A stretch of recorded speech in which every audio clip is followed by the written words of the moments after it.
पास number पहुंच गए हैं एआईएडीएमके के इन विधायकों के रूप में।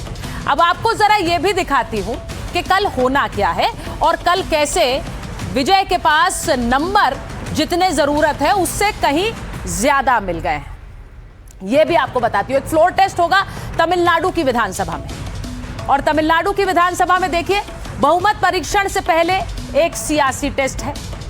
आपको बता दूं कि 47 विधायकों वाली एआईएडीएमके में एक बड़ी टूट हुई है। एआईएडीएमके चीफ पलनीस्वामी के बर्थडे पर यह टूट हुई है। 30 विधायकों के साथ अलग हुए सीवी षणमुगम।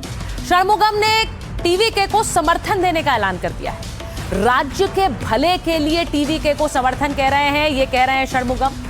डीएमके से गठजोड़ करना चाहते थे पलनीसामी। डीएमके से मिलते तो एआईएडीएमके मिट जाती। ये वो धड़ा कह रहा है जिसने अलग होकर विजय को समर्थन का ऐलान कर दिया है। अब विजय के पास पहले से 120 एमएलए का समर्थन है। एआईएडीएमके के 30 एमएलए मिलाकर 150 का समर्थन हो जाएगा।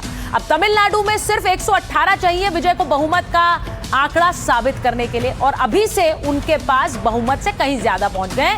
विजय के पास बहुमत से 32 विधायक ज्यादा है। तो विजय के लिए फ्लोर टेस्ट पास करना बेहद आसान हो गया है। अब आपको एक और तस्वीर दिखाती हूं जिसने विजय का साथ दिया। विजय ने उसका साथ दिया। विजय ने अपने ज्योतिषी रिकी राधन को कैसे अपना ओएसडी बना दिया। ये जो आप तस्वीर देख रहे हैं ये विजय के ज्योतिषी रहे, और इनकी तस्वीर अब इसलिए सामने आ रही है क्योंकि विजय ने अब इनको एक बड़े पद पर नियुक्त कर दिया है। वो पद क्या है ये भी आपको बताती हूं। सीएम विजय ने अपने ज्योतिषी को एक बड़ा पद दिया है। थिरू रिकी राधन मुख्यमंत्री विजय के ज्योतिषी बन गए।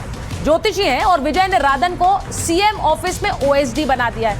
राधन पंडित की नियुक्ति का आदेश पत्र भी जारी हो गया है। ओएसडी की नियुक्ति मुख्यमंत्री का विशेषाधिकार है। राधन खास कामों में मुख्यमंत्री की मदद करेंगे। लंबे समय से विजय के करीबी माने जाते हैं राधन ने ही विजय की जीत की भविष्यवाणी की थी। कहा था कि 2024 में कह दिया था कि विजय की पार्टी जीतने वाली। अब सेलिब्रिटी ज्योतिषियों में गिने जाते हैं राधन। जयललिता के आध्यात्मिक केंद्र की ये मेंटोर रहे थे। राधन की सलाह से फैसले करती थी जयललिता। राधन की सलाह पर बदली थी उन्होंने अपने नाम की स्पेलिंग भी। अब देश के कई बड़े सितारे राधन पंडित के क्लाइंट्स हैं। जीत के बाद सबसे पहले वो विजय के घर पहुंचे और विजय ने अपने ड्राइवर के बेटे को, इससे पहले आपको याद होगा कि ड्राइवर के बेटे को भी टिकट दिया था और वो भारी अंतर से जीत कर आया था। तो वो तस्वीरें भी आपको याद दिला देती कैसे ड्राइवर के बेटे को टिकट दिया था, और जब टिकट मिला था तब ये तस्वीरें आई थी, ये वायरल हो गई थी। वो रोने लगे थे और विजय ने उन्हें गले लगा लिया था। नाम है सबरीनाथन, और बड़ी जीत के अंतर के साथ ये विधायक बने थे। अब आपको बताती हूं कि विजय ने कैसे अपनी एक और कसम पूरी की है, एक और वादा पूरा कर लिया है सत्ता में आने के बाद और मुख्यमंत्री का पद संभालने के बाद। विजय ने अपने सबसे बड़े वादे पर अमल शुरू किया।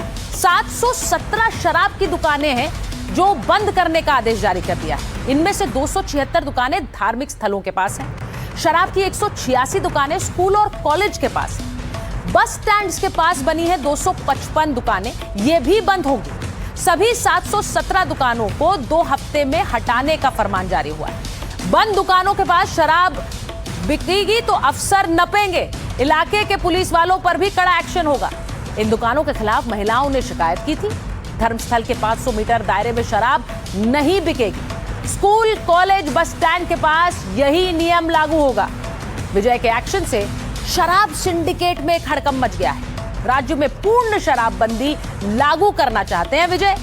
इंसानी जान के आगे रेवेन्यू की परवाह नहीं है, यह कहा विजय ने, और शराबबंदी से हुआ घाटा दूसरे रास्तों से हम पूरा कर लेंगे। विजय ने चुनाव में नशे पर लगाम का वादा किया था, तो वो उन्होंने पूरा किया है, इसीलिए वो शराब की दुकानें बंद कर रहे हैं। अब घरों को 200 यूनिट फ्री बिजली का वादा किया था, वो भी पूरा किया है। अब विजय के चुनावी वादों में एक वादा सोना बांटना भी शामिल है। तो अब लोग गोल्ड वाला वादा पूरा होने का इंतजार कर रहे हैं कि विजय ने बिजली फ्री का ऐलान कर दिया, शराब की दुकानें बंद करने का ऐलान कर दिया। अब सोना कब बांटेंगे उसका इंतजार किया जा रहा है। और अब आगे बढ़ते हैं और बात करते हैं उस राज्य की जहां पर सत्ता तो मिल गई है लेकिन सीएम नहीं मिल पा रहा है। यह बड़ा ही विचित्र है कि कांग्रेस पार्टी को केरल में सत्ता मिली है लेकिन वो अभी तक सीएम ढूंढ रहे हैं। उन्होंने अभी तक किसी नाम पर मुहर नहीं लगाई है। मुख्यमंत्री के नाम पर आम राय बनी नहीं पा रही। कांग्रेस के दफ्तर में मैराथन बैठकें हो रही हैं। आप देखिए, राहुल गांधी ने आज भी केरल कांग्रेस के नेताओं के साथ बैठक की है लेकिन फिलहाल बात बनने का इंतजार है। किसी भी नाम पर अभी तक मुहर नहीं लगी। आपको बताऊं कि केरल में मुख्यमंत्री के नाम पर कांग्रेस में एक खींचतान। जीत के 8 दिन बाद भी कांग्रेस नहीं चुन पाई है अपना सीएम। पार्टी हाईकमान ने दिल्ली में बड़ी बैठक बुला ली। केपीसीसी के पूर्व अध्यक्षों को दिल्ली तलब किया गया। अब दिल्ली तलब नेताओं में केपीसीसी के 4 पूर्व अध्यक्ष हैं। 3 सीनियर विधायकों को भी दिल्ली बुलाया गया। फैसले से पहले दिग्गजों से राय लेगा आलाकमान। नेताओं से बातचीत के बाद होगा मुख्यमंत्री का ऐलान। राहुल और खड़गे सीएम के नाम की घोषणा कर सकते हैं लेकिन कब करेंगे उसी का इंतजार हो रहा है। अजय माकन, मुकुल वासनिक पर्यवेक्षक बनाए गए हैं। पर्यवेक्षकों ने सीएम पद के दावेदारों से भी बात की है और उसी के बाद ये खींचतान सामने आ रही। केपीसीसी अध्यक्ष सनी जोसेफ के साथ भी बैठक हुई है। अब पर्यवेक्षकों की लंबी चर्चा के बाद भी बात नहीं बनी है और अब सब इंतजार कर रहे हैं कि कब नाम का ऐलान होगा। अब आपको यह भी बता देती हूं कि ये कौन कौन से नाम हैं जिन पर चर्चा हो रही है। तो केरल का अगला मुख्यमंत्री कौन हो सकता है उस नामों को जरा समझ लीजिए। वीडी सतीशन, रमेश चेन्निथला और केसी वेणुगोपाल। अब ये तीनों नाम हैं जिन पर चर्चा हो रही है। राहुल के करीबी माने जाते हैं केसी वेणुगोपाल। ज्यादातर एमएलए इसका समर्थन वेणुगोपाल के पास है। वेणुगोपाल पर कांग्रेस की सहयोगी आईयूएमएल राजी नहीं है। वीडी सतीशन की अब बात कर लेते हैं। वीडी सतीशन, कांग्रेस ने सतीशन के नेतृत्व में चुनाव लड़ा। सतीशन को सीएम ने बनाया। अगर सीएम बनाया तो मुस्लिम लीग नाराज होगी। प्रियंका के क्षेत्र वायनाड में आईयूएमएल बहुत ताकतवर है, इसीलिए ये रिस्क नहीं लेना चाहते हैं। रमेश चेन्निथला कांग्रेस के पुराने नेता हैं और कांग्रेस के पुराने नेता उनके पक्ष में भी हैं। चेन्निथला केरल की राजनीति का एक बड़ा चेहरा है। गठबंधन सरकार चलाने का सबसे ज्यादा अनुभव उन्हें है लेकिन अभी तक उनके नाम पर भी कोई सहमति नहीं बन पा रही है।